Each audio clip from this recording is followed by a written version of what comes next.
Shiny Pokemon are boring. You see the same popular ones over and over and over, and I'm tired of it. So, let's change that. My best frenemy Word and I teamed up to do a 2-player Nuzlocke, aka Soullink, with only custom shinies. This is the Fire Red Leaf Green Random Shiny Soullink.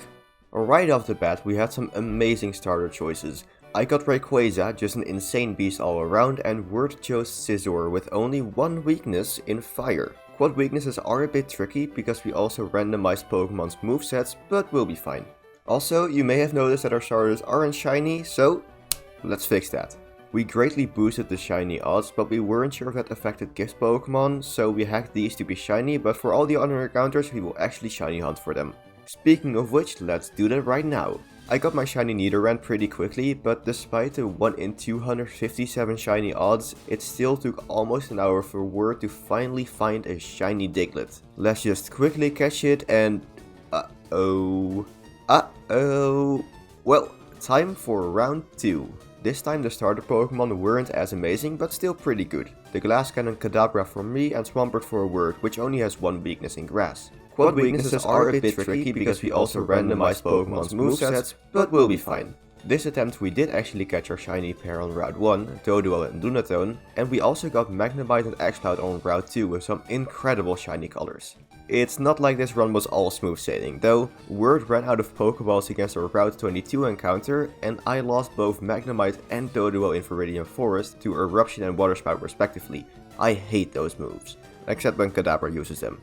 This means that Word couldn't use Exploud and Lunatone either, because by Soullink rules, Pokemon caught in the same area are linked, and if one dies, both of them do.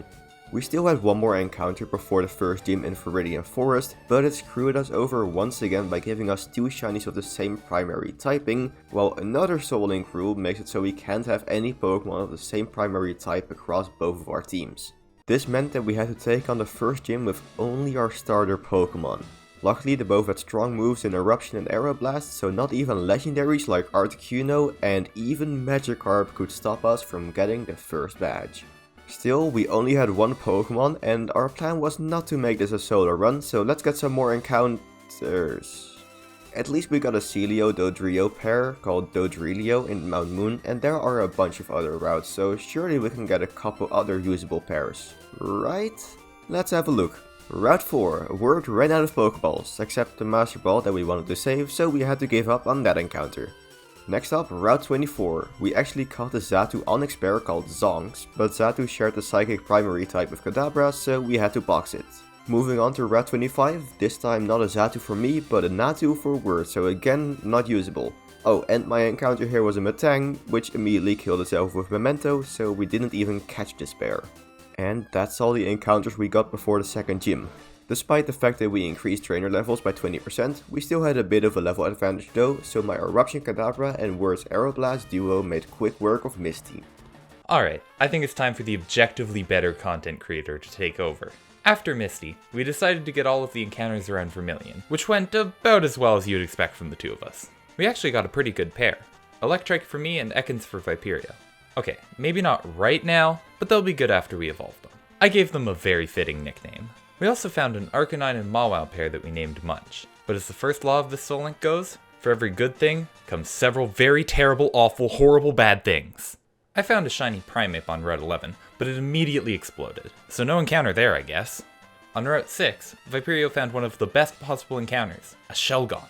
Definitely no way I could mess that one up. So, because of our rule saying that we can't have 2 Pokemon with the same primary type on our teams, this pair was totally useless. After that disaster of an encounter, we went to fight Surge, who was a pushover. Speed Boost Mawile and Thunder Manectric were easily enough to deal with this Pokemon. Surge was easy, but we still only have 4 team members each. Back to the grass. Viperio caught a Larvitar, while I found the most terrifying pseudo-legendary Pokemon, Snubbull.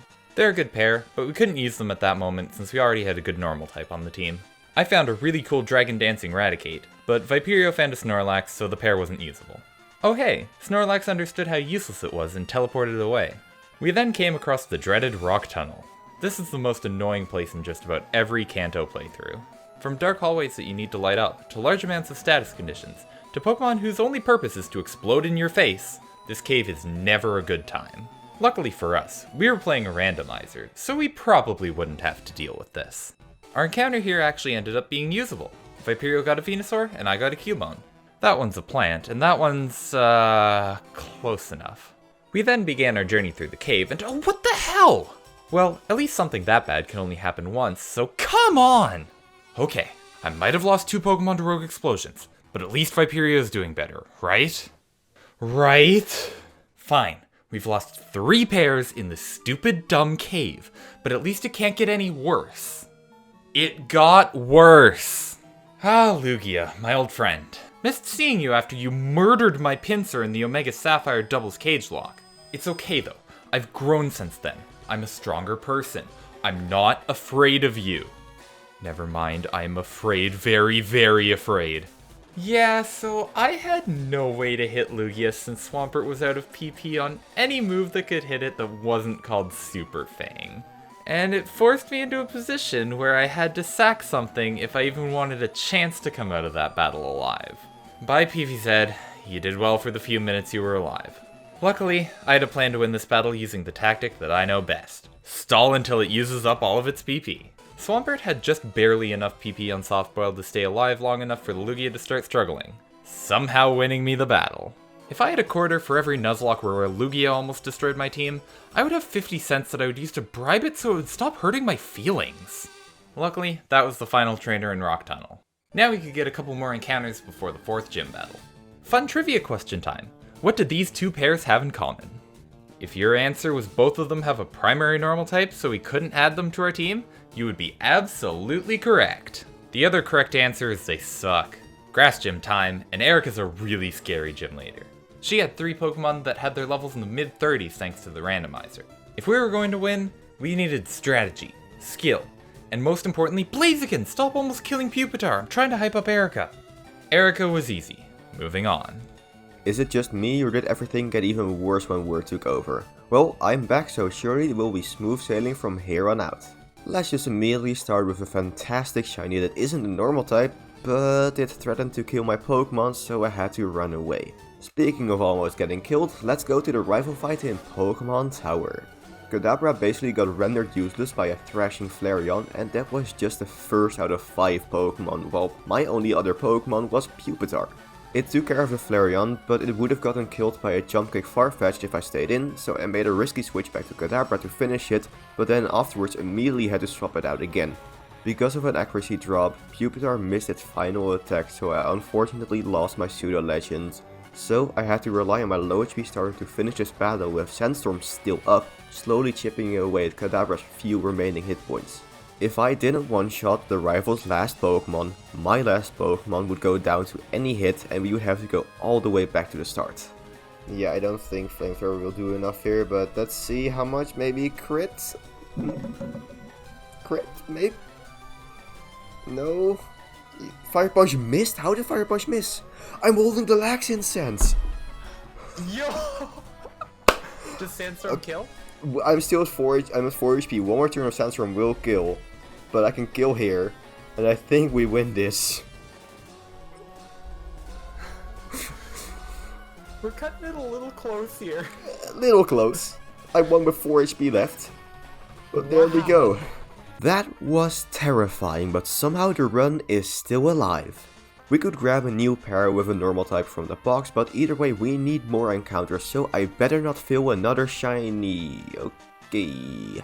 Moving on, in the game corner we could get a Slack Off Houndour pair, of which the former is amazing in extreme randomizers due to not having the Truant ability anymore, and there was no way we could fail a gift encounter, so we added an amazing pair to our team, grinded it up. Well, rest in peace. On the upside, my Kadabra finally evolved because we made it so trade evolutions happened by leveling up, so the Kadabra who lived got even stronger. You know who didn't live? Togetic, which got obliterated by a critical zap cannon from Giovanni's Venusaur. Well, of course we had another pair with a normal type to back it up though, and let's get more encounters. And immediately lose them. Or not be able to use a pair at all.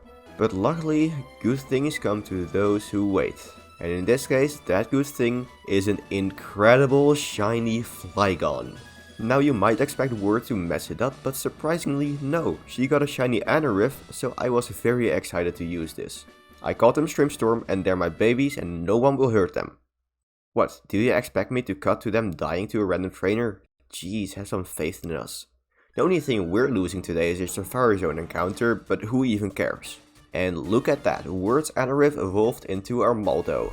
It had a bit of a scary moment against Koga's Waterbolt's Executor, but it was fine as Swampert finished the 5th gym on Word's side, while I swept through most of the team with my own Shrimpstorm and secured the victory with Nidoking.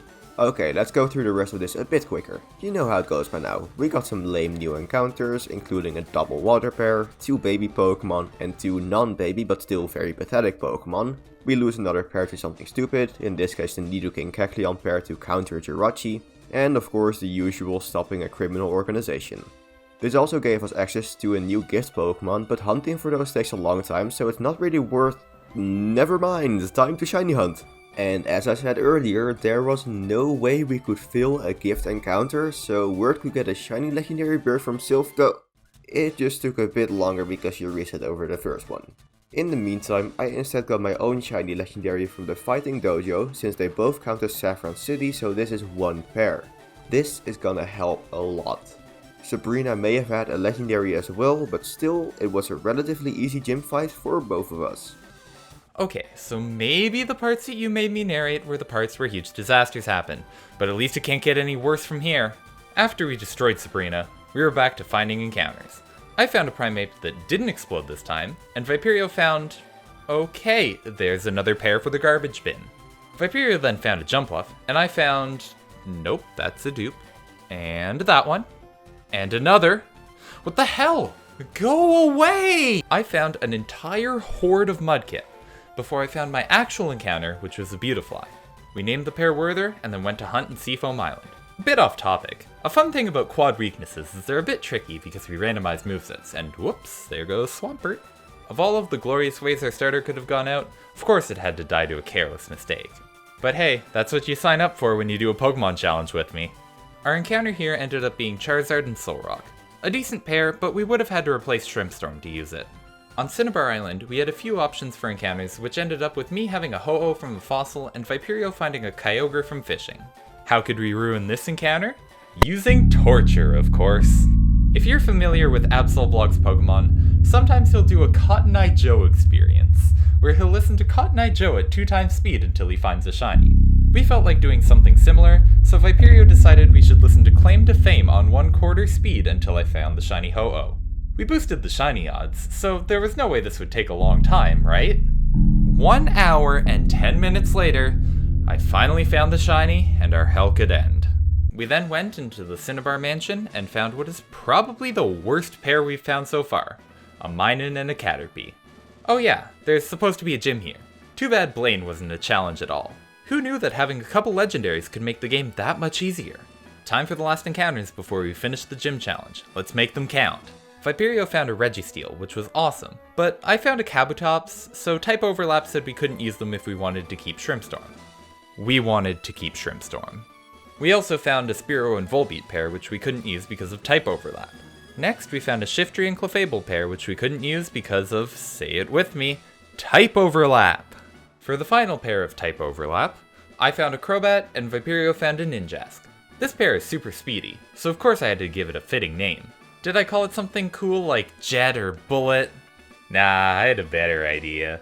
Unfortunately, we couldn't use this pair because of overlap with Werther, but it was a good backup in case anything happened to them. Final gym time, and we are now at a point where our randomizer settings made all of Giovanni's Pokemon fully evolved. We also went in underleveled because somebody didn't want to grind, and oh hey, would you look at that, something happened to Werther. Giovanni also had a Metagross and a Rayquaza, but they didn't end up being too dangerous, and we made it out of the last gym alive. Mostly.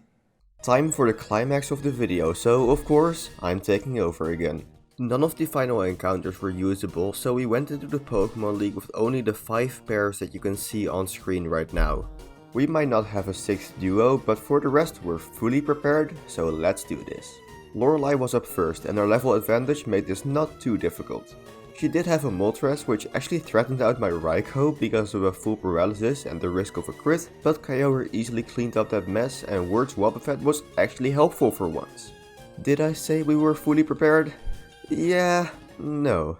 Alright, time to heal up. I forgot to buy healing items before that. I have however many hyper potions I have left. 3. Okay. That's by far the most nervous I've ever heard, and this just got way more interesting real fast. Bruno was not giving us a free win either. His lead against Word was a Raikou with Grass Whistle to put Articuno to sleep, allowing it to freely set up with 2 Calm Minds. Articuno's Earthquake wasn't enough for the one-shot, so Raikou hit another Grass Whistle somehow, putting Word into a horrendous situation. But then it went for Rage, doing 17 damage even with a critical hit, and Articuno immediately woke up to finish the job with another Earthquake. Bruno also tried to impersonate a clearly superior Elite Four member Lance by having 2 Dragonites, but Armaldo took care of the first one, and Crobat didn't get paralyzed by a Thunder Punch by the second one, so it could outspeed for the knockout. I had no issues with this battle at all, but Word's Pokemon got hurt a lot, and with almost no healing items that would make these following fights a lot harder. Luckily this wasn't the case for Agatha. Articuno just swept, and with a Shell Bell it even got back to full during this battle. She had 2 Cosmic Power Venusaur for me, which were a bit annoying, but I could simply throw most of my team at it without having to worry since I had more than enough healing items to heal them after the battle. Oh yeah, did we ever mention we aren't using items in battle? Well, now we did. Anyways, Word had the amazing idea of teaching Articuno Wish with a TM for some potential healing in battle, and that came in clutch against Lance. The battle took ages since Word spent a lot of time using Wish and switching to heal up her entire team, and then got walled by a double team Soft Boil Cast Form, while I again had no issues at all, and eventually Word also got out of the battle on top with her team in a way better shape than before. This meant that we were actually pretty well prepared for the final battle of the Soullink against a rival Unshiny with a bunch of lame, unshiny Pokemon. First up for me was a very fitting Blastoise, and I let Ninjask since switching it in at any point is basically impossible, so I better just use it at the start. I was playing insanely recklessly here and got hard punished by missing Sync twice in a row, so Speed Fast went down. But Word could still use her Speed Fast for this fight, so the death didn't really matter, which is why I played this so recklessly. Raikou then easily cleaned it up, and even though the rival was guaranteed to have only fully evolved Pokemon, he still got a short end of the stick with Farfetch'd and Misdreavus, so we managed to keep all our remaining pairs of beautiful shinies alive, finished the last Pokemon completely in sync, I definitely did not fix that in post, and we became the new champions. So that's that. For those interested in more detailed battles, this was originally a series with 8 episodes, link will be in the description, and the playlist will probably also be on screen right now or very soon. I'm definitely down to do more things like this with Word, but no way I'm doing another shiny only playthrough, this took a lot of time to make. If you liked the video, maybe like the video, subscribe to me and Word as well, and that's all I have for now, so I'll see you next time, and of course, stay alive.